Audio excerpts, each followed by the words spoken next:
세 개의 책들을 소개하고 있습니다. 디지털 시대의 파워, 권력에 대해서 보고 있는데요. Feel the force예요. force를 느끼는 겁니다. 한 책은요, 모로조프가 쓴 기술적 해결주의, 모든 걸 해결할 수 있다는 것의 어리석음에 대한 비판하고 있고요.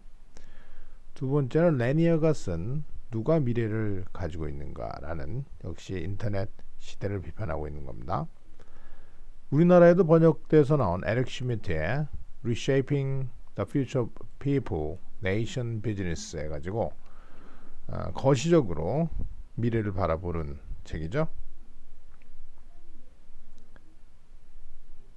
이 세 책들은요, 그거는 consummate, 아주 최절정계 insiders, 전문가들이 바라본 세 책들은 보여줍니다. 어떻게 새롭고 훨씬 더 강해진 요소가 기술 산업에 이미 막강했던 믹스에 덧붙여졌는지, 젊음과 낙관주의의 믹스에 덧붙여진 게 파워입니다. 권력이죠. 권력이 생기게 된 거예요.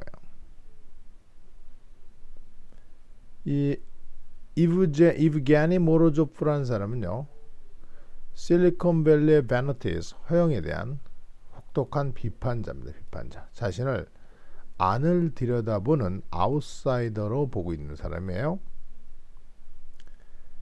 그는요, 이 기술자들의 충동지를 공격하고 나섭니다. 세계 오우스, 걱정들을, 세계의 고민들을 해결하겠다라는 욕망을 공격하는 겁니다. 빨리 캐스팅, 어떻게 함으로써 복잡한 사회적 상황을 아주 말끔하게 정의된 문제로 리캐스팅, 재배치함으로써 이 세상의 모든 근심은 해결하겠다라는 기술자들의 욕망을 공격합니다. 그는 그러한 태도를 에러건, 건방진 것이다 라고 보고 있고요. 실리콘밸리의 데이터의 편집적인 증세, 그는 문제를 푸는데 정량적인 접근을 하는 겁니다. 수량적인 접근하는 거죠. 그게 여러 기업들도 있지만 among others, 구글이 특히나 떠맡아왔던 그런 접근법, 그것이 subtly, 미묘하게, 미묘한, 그 다음에 analytical thought, 분석적 생각을 무시하고 있다는 거예요. 그 실리콘밸리 obsession이 subtlety 하면은 섬세함과 분석적 사고를 무시하고 있습니다. 만약에 사람들한테 기술에 취한 사람들을 세상을 장악하도록 내버려 둔다면 사람들이 그런 말하기를, 모든 사람이 쓰레기통이나 같은 쓰레기 같은 컨텐츠를 페이스북에다 올려놓을 것이고 24시간 내내 지켜보면서 과학과 효율성의 이름으로 24시간 내내 around the clock, 24시간 내내 자기들을 지켜볼 거라는 겁니다. 이것이야말로 지혜가 없이 윌딧 휘둘러지는 권력이라고 할 수 있습니다. 세참 비난하고 있고, 두 번째 책은요, 미스터 레니어 견해는요, 음악가로서의 자기의 사이드 커리어, 부업으로서 견해가 형성된 겁니다. 부업에 의해서 instead of ushering in, usher in, 안내하는 거죠. 새로운 번영의 시대를 안내하는 것 대신에 그런 말하기를, 기술 산업이 세계를 더 가난하게 만들었다. 창의적인 직업군에 있는 직업들, 음악이라든지 글 쓰는 것들이 사라져 버렸고, 바로 커뮤니케이션과 카핑의 용이성 때문에 사라져 버렸습니다. 보다 전통적인 미들 클래스 잡스, 중류층의 일이 분명히 다음으로 사라지게 될 것입니다.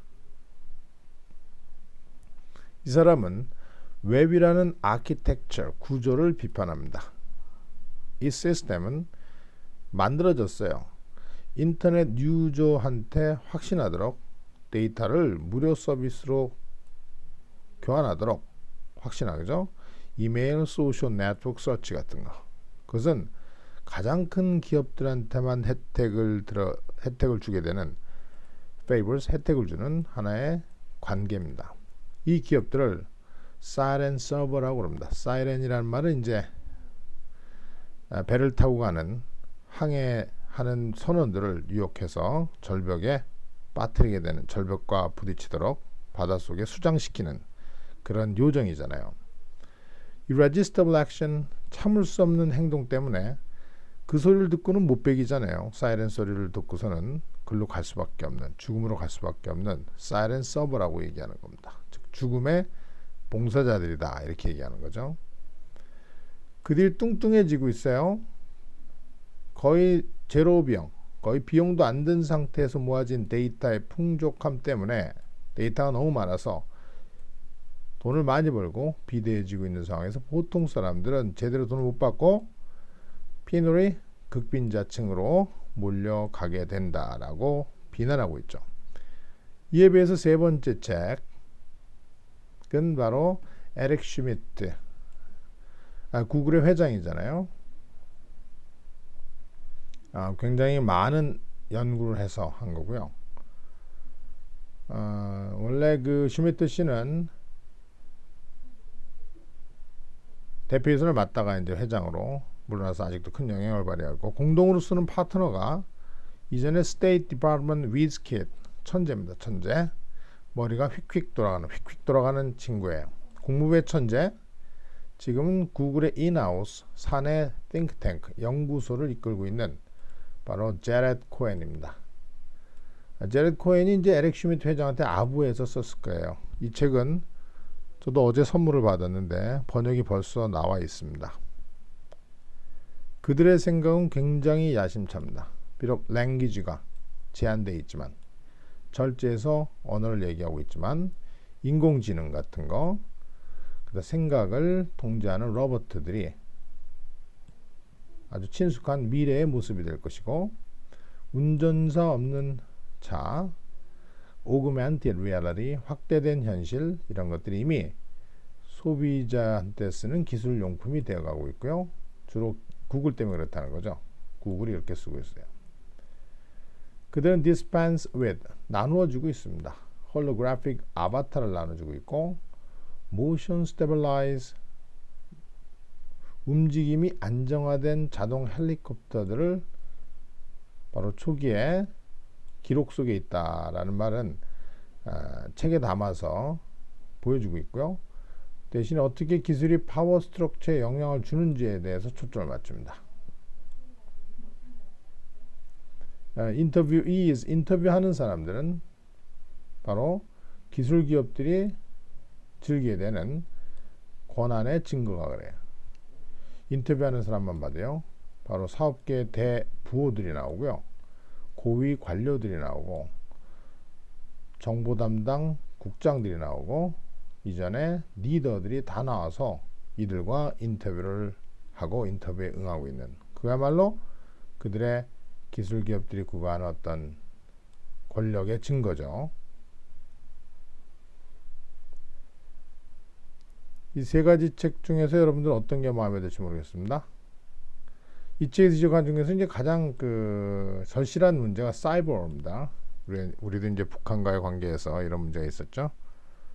사이버 시큐리티는요, 훨씬 더 다가오는 몇 년 동안 절실한 문제가 될 것입니다.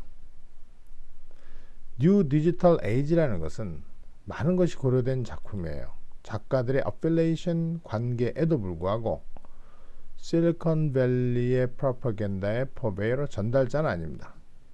비록 그것이 많은 산업의 보통 있는 오만함을 비트레이, 노출하고 있지만 의도치 않게 노출하는 거죠. 더 중요한 것은 그것은 기술에 대한 논쟁을, 그것을 바로 세속적인 논쟁으로부터 격상시켜서 2로 더 넓은 이슈까지 확대했다는 것, 어떻게 기술이 권력과 서로 상호작용할 수 있는지까지 확대할 수 있었는지, 그래서 기술에 대한 논쟁을 시프트, 어디까지 확대했습니까? 2까지 확대했어요. 권력과의 관계에서요.